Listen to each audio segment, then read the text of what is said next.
Hey 49er fans, I'm Thomas Mott. Welcome into Chat Sports. Today, let's go and jump into the latest 49ers news and rumors. A lot of people have been cut the past couple of days, and now we're getting rumors, hey, 49ers be interested? Maybe, maybe not. We'll jump in first with tight end Kyle Rudolph, who was released by the Minnesota Vikings on Tuesday. And the 31-year-old who has been a staple of the Viking offense for the past couple of years is now a free agent. And naturally, 49er fans are saying, Thomas, and on Twitter, at Real Thomas Mott, or DMing me, you guys are asking, what about Rudolph as tight end number 2? And honestly, I wouldn't hate it, but I don't know if he can actually afford Kyle Rudolph. I'll give you more on that here in 1 second. First off, 31 years old. He's been really, really good for the past 3 or 4 years. Last year wasn't terrible, but only caught one touchdown pass in 2020, and that kind of shows that, yes, you get over 30 and 31 years old, and you start to go ahead and decline a little bit from the tight end position, but a number 2 target for the 49ers would be, in my opinion, very, very intriguing from a standpoint in terms of overall talent. However, the money the Niners have right now doesn't necessarily bode well for their chances of signing Rudolph. So, Niners Nation has a good write-up on this, and I like their quote, which we'll throw up on their screen right now. You can see it here. Quote, former second-round pick is still a weapon in the red zone who's crafty enough to get open and physical enough to beat defenders on contested throws. Being able to plug him in as a pass catcher would be a significant upgrade for San Francisco over the likes of Ross Dwelley and Charlie Warner, who are both primary blocking tight ends. And while I would agree with that, my question would then become, do the 49ers need another tight end? We saw what they tried to do last year, right? They brought in a guy like Jordan Reed, and he's going to be the red zone guy, and I was very excited about signing Jordan Reed. And while I think he had some moments, he didn't necessarily provide anything that the 49ers didn't already have on offense, especially when George Kittle was there. It's hard to go and have 2 really good tight ends and share the football when you also have a running game you want to go ahead and focus on, and then Deebo Samuel and Brandon Ayuk. And so the question would really become, does Kyle Rudolph want to play for not that much money, because the Niners don't have that much money? And 2, does he really bring something to the offense the 49ers desperately need? I'd rather them go out and just use the money to sign a cornerback, maybe sign somebody in-house, or go out and sign a free agent cornerback. I've said that many, many times here on the channel. So, well, I wouldn't hate the idea, and yes, he is an upgrade over Dwelley and Warner, and I don't think they're going to bring back Jordan Reed. I think a healthy George Kittle is good enough, and honestly, good enough is way better than just good enough as being the starting tight end. So bringing him in it's not terrible, but I just don't see it as necessarily a need. What do you guys think down below with the pinned comment? Should the 49ers sign a number 2 tight end? Should they repeat what they tried to do last year with Jordan Reed and bring in Kyle Rudolph to be that second guy behind George Kittle? Let me know down below right now in the comment section. All right, let's move on here. Another player that was released, and again being tied back to San Francisco, is the quarterback Alex Smith, who of course was formerly of the 49ers, then lost his job to Colin Kaepernick, and then was traded in 2018 to the Washington football team. He had the big injury. You guys already know the past of Alex Smith. He's come back and been, honestly, as healthy as you possibly can, based on the fact he almost lost his leg just a couple of years ago. Didn't play in the final 3 games for the Washington football team, as he, of course, had a bone bruise that required a little bit of surgery, so he missed the final 2, and then the playoff wildcard game against Tom Brady and the eventual Super Bowl champions in the Tampa Bay Buccaneers.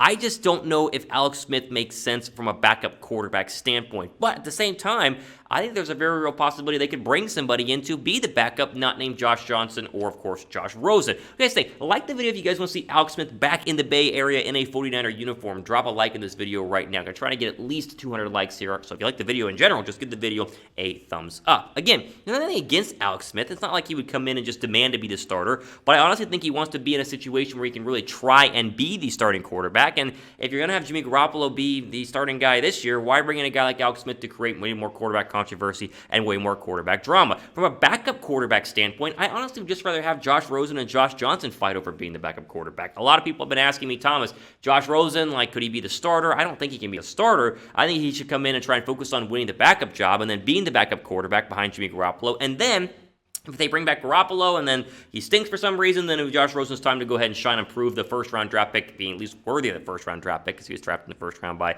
the Arizona Cardinals, which feels like forever ago, but it wasn't too long ago. So I'm not anti-Alex Smith, just I'm not anti-Jordan Reed. I wouldn't hate the signings. I just think money-wise it doesn't make a lot of sense. And 2, not really a necessity for the 49ers, as they have other needs with the limited cap space that they currently have. Left tackle, right? If Trent Williams leaves, left tackle becomes an absolute massive hole for the 49ers, and you spend your money there on like an Alejandro Villanueva. We talked about that, Cam Robinson, in a video the other day, versus going for another backup quarterback like Alex Smith. Okay, St. Patrick's Day is coming up here, so get your official 49ers St. Patrick's Day gear. It is available for a limited time, and some of it is still on sale. So the link, you see it on your screen right now, jetsports.com/49green. Again, that link will be down below also in the description box. Just put that up there in your Google search bar, jetsports.com/49green, and then check out all of their different apparel and sizes, men's and ladies. You're seeing it flash on your your screen right now. They got the short sleeves, the long sleeves, you see the hoodies. My personal favorite, the socks are pretty fun as well. All of it gets you ready to go for St. Patrick's Day, as that is coming up here, as we're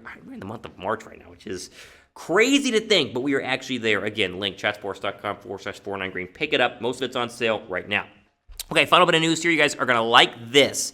Very exciting stuff here. The Niners are working with the city of San Francisco and the Bay Area to have fans at Levi Stadium in 2021. Thank goodness. We have been like a year with this COVID-19 thing and no fans at all in most of the games last year. And then you watch the Super Bowl, they had like 20,000 fans in Florida. And then now hopefully we can have at least that, hopefully more at Levi Stadium in 2021. So apparently they've been working on not only being a mass vaccination site, as most big stadiums are. I know in Atlanta here, Mercedes-Benz Stadium and the Hawks Stadium are having that. And up in the Bay Area, it's been no different. But they're trying to get the right protocols in place. That way, come August and September and October, we can have actual butts in seats and actual crowd noise, which we missed so desperately in 2020 in Levi Stadium. Drop a like. You guys want to go to a 49er game in 2021. Like, would you go? If you were given a ticket, or maybe you're going to buy tickets, would you go? I, for one, 100% would, but I'm curious what you guys think. Drop a like down below on this video. So, go ahead and give you guys this quote right now. 49ers president was on 95.7 The Game,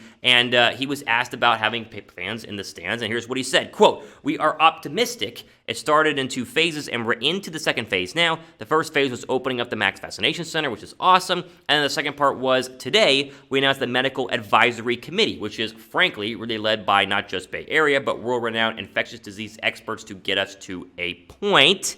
And then he continues, "We got to get fans back in the stands. We got to get back on the field. We got to do all those things. But we have to do it safely. I'm confident with the leadership group that we're announcing today that we'll put the right measures in place to make sure that we have fans when we kick back off in August and September." Here's my thought on this, and I think I've said this for weeks and weeks and months.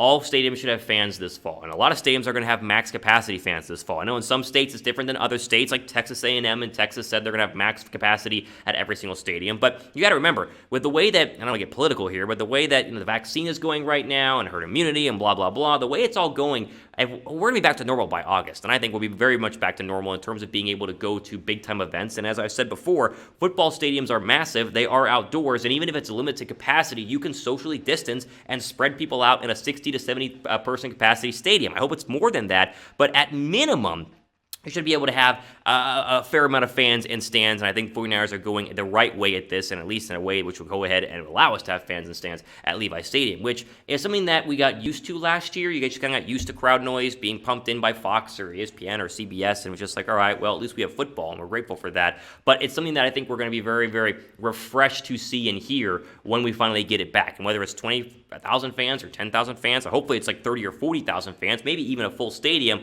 it's going to kind of change the way the NFL was in 2020, where the home field advantage wasn't really there. It's like you got a road game this week, and instead of being like, oh my gosh, like the crowd noise, like how are we going to handle playing on the road at the Superdome or playing at Green Bay or Philadelphia or Levi Stadium, it was more like, okay, like what's a road game? I mean, I guess you got to travel and stay in a hotel, but the crowd noise wasn't a factor. It's going to be back to being a factor, and honestly, that is good news for all of us. And so hopefully all stadiums should have fans this fall. They should have fans this fall, and the 49ers are on the right track. And I want to bring you guys that news today because I think a lot of you guys will be going to 49er games and live in San Francisco, and we'll be excited when that comes back, and it looks like it'll come back here in 2021. Okay.